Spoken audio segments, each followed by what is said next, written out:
Welcome to another exciting episode of Musa and Show. Here is what we have today. Breaking news, i-Eskom izononela usuku. Yabona nje le ndaba engizoziletha manje ngiyazi izononela usuku. Kune-statement esikhishwe e-Eskom la esisazisa nge-load shedding u-stage 2 abazo-implement. Sifundeka kanje. Lesi statement esikhishwe e-Eskom kuma-hour nje ambalwa edlule. Isihloko sibhala ukuthi Eskom will implement stage 2 load shedding during evening peak period from today at 4 until 10 on Thursday to ensure supply during working days.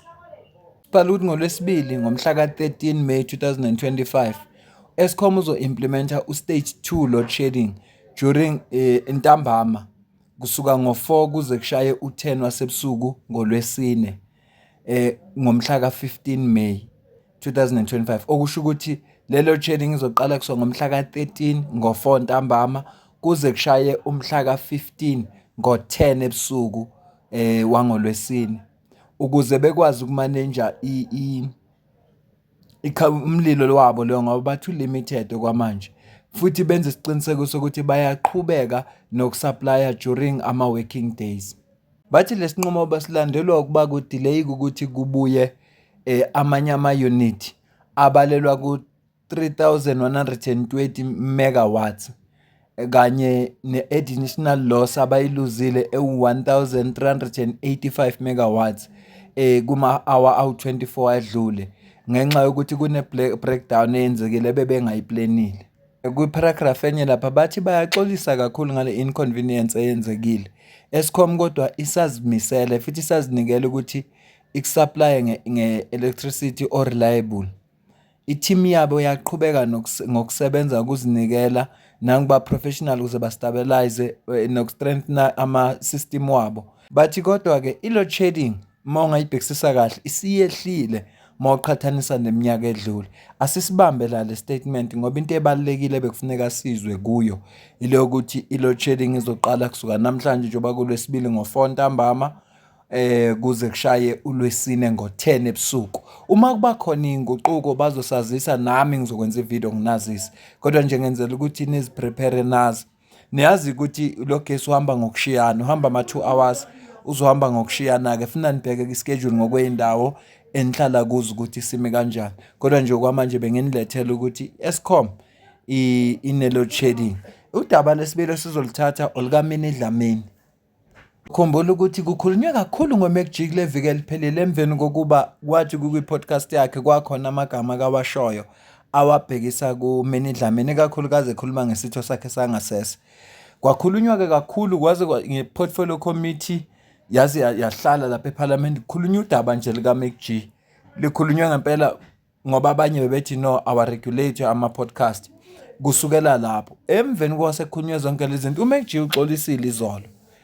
Kwi-episode abayikhipha izolo nje uxolisile wathi wayengahlosile kunje phela mawukhuluma lapha abazipleni lezi zinto abazikhulumayo bakhuluma noma yini efika emqondweni kodwa waxolisa ngesenzo sakhe. uMini Dlamini ukukhipha istatement mayelana nalolu daba sizobheka sona bese siyedlulela kolunye udaba futhi ngoba kunodaba engilibonile likhishwe iStats SA. Indaba ezibhlungu zodwa kodwa ke asiqhubeke sifunde likaMini Dlamini sizoya kulo. Nake official statement iphume namuhla ngomhla ka-13 kuMay 2025 ibhalwe kanje. Emavikini adlule ngihlalile ngabuka ngengenakho ukukholwa futhi ngizubuhlungu ngendlela igama lami nomzimba kanye nesithunzi nje somuntu wesifazane sami sidicilelwa odakeni ngenxa ye-comment eyenziwe uMr Mgwebo kwi-podcast yakhe. uMr Mgwebo-ke ilo waziwa ngoMacG. Futhi asikubeke kucace lokho ukuthi angikaze mina ngenze any negative comment or statement mayelana ngaye uMacG. Konke engakwenza ukudefenda isithunzi kanye ne-integrity yabantu besifazane kwi-industry against abantu laba abakhuluma amagama azinswana ngabo. Uthi kucabanga ukuthi ukuma umele omunye umuntu wesifazane esikhathini esiningi ngenxa yalamanga aenzeka la nokuharaswa kwabantu la online nokufaka nje igama lami lokho ku-cruel and lento ayikho mayelana ne-ego kodwa imayelana ne-system ezonda besifazane.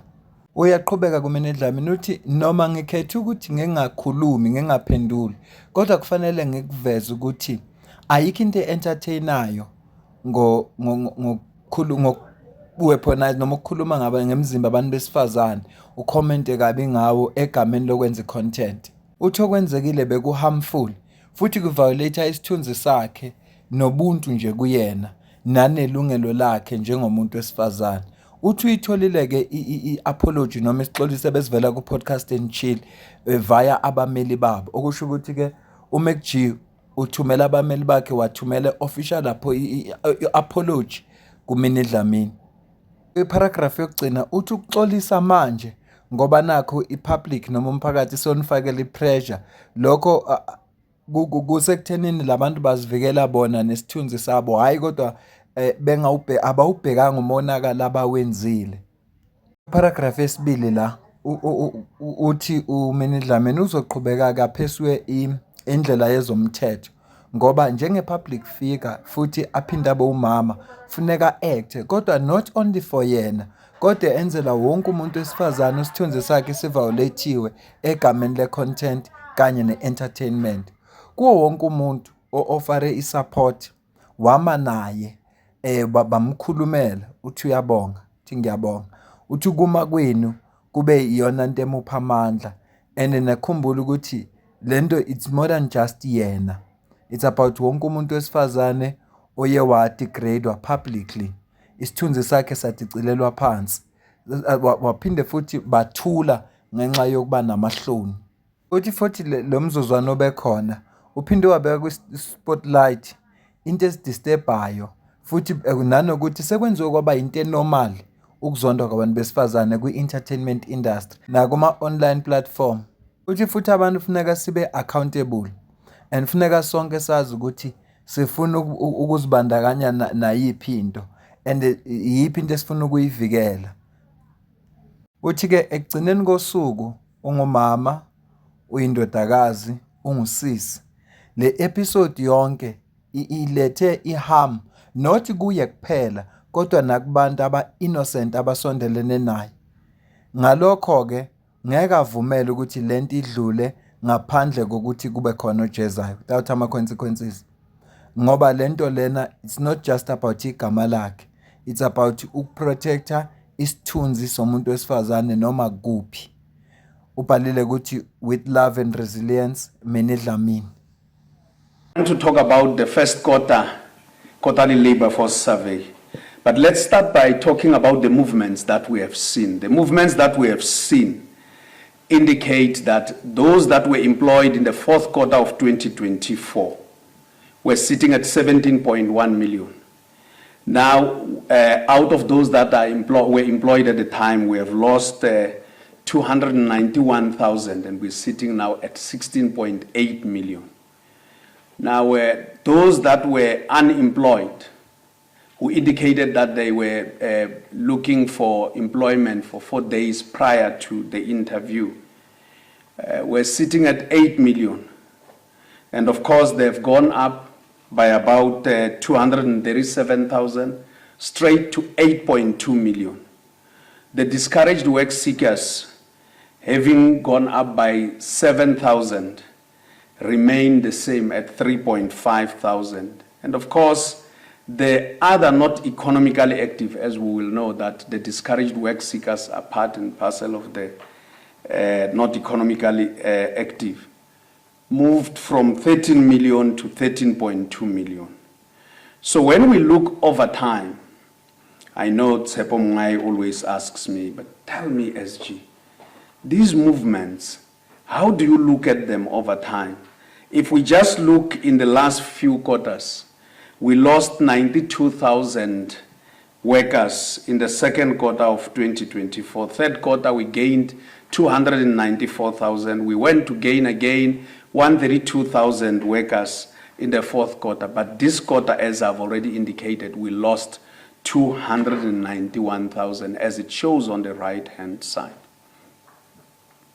Now, when we look at the 8.2 million, the 8.2 million people who would have to put it in lay language would be that these are people who are actively looking for employment. They represent an unemployment rate of 32.9%, which becomes our headline number, a rate for unemployment as of the first quarter of 2025. Lawa ngama-stats aphumile we-Stats SA abasazisayo ukuthi unemployment rate ikhuphukile kunala beyikhona kwi-first quarter le ka-2025. Uzwile-ke bala amanamba abantu asebephelelwe yithemba bangasebesebephelelwe ukufuna umsebenzi. Zonke lokhu kuchazile iy'namba zonke. Ibuhlungu-ke le nto mawuyizwe, ibuhlungu ngempela. Uhulumeni wethu kubukeka sengathi uzithele ngabandayo.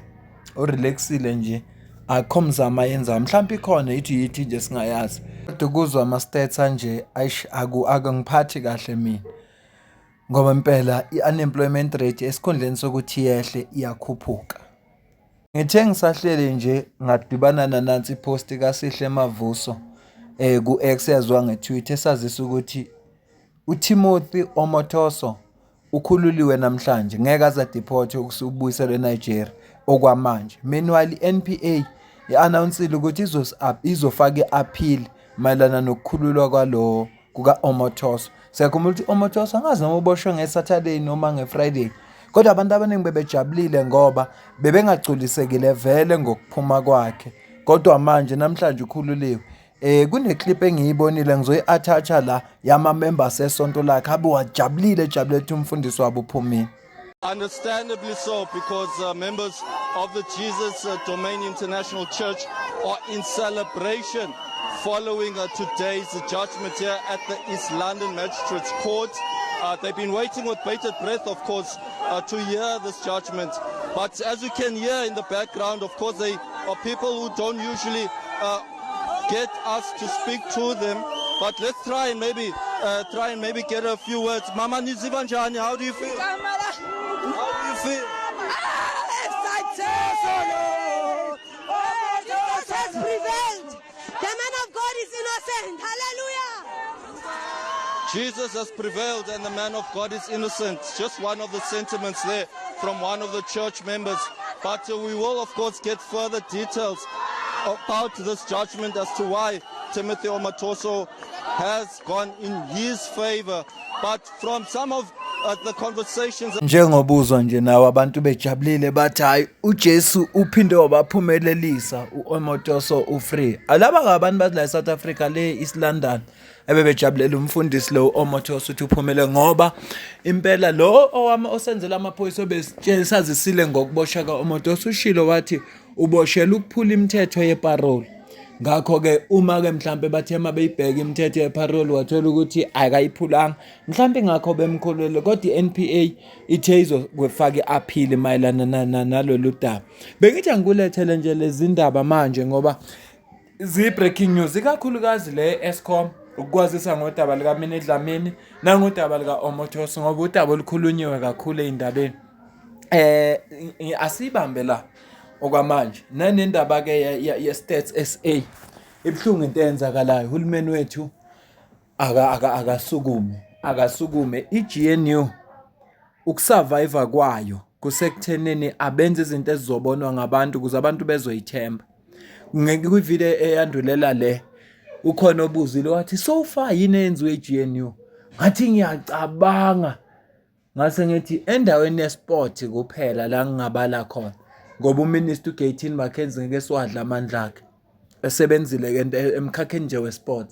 Kodwa kokunye akukho la ngathi khona kukhona la lapha i-GNU eyenze khona into sayibona ngamehlo. Ngakho ke i-GNU ayisukume ngoba abantu abakwazi ukuhlala enhluphekweni kanje bekhona abantu bathi ba represent abona. Abasukume ngempela. Into ebuhlungu kunayo yonke ama priorities we-GNU uGayton McKenzie uJohn Steenhuisen noba nomunye wathi into eyipriority yabo enkulu ukuvimba i-EFF ne-MK Party ukuthi bangabi yingxenye ye-GNU noma bangabi yingxenye kahulumeni obusayo. Iyona nto yokuqala nje inkinga yokuthi abantu baphethe kodwa inkinga yabo balwa nokuvimba laba abanye bazoyiletha ne-service delivery kubantu. Ayi angime la kodwa nginobufakazi walento engiyishoyo. Nginamavidiyo sengike ngawenza lapho bekhuluma khona ukuthi i-priority yabo ukuthi bagade MK ne-EFF ingabi ingxenye kahulumeni. Yingakho-ke kunje unemployment rate ikhuphuka ngoba i-priority yabo isendaweni e-wrong. Bona funa benze umsebenzi, abantu babone ukuthi nawo umsebenzi, then abantu bezokwazi ukuvotela into abayibonayo, hhayi izethembiso.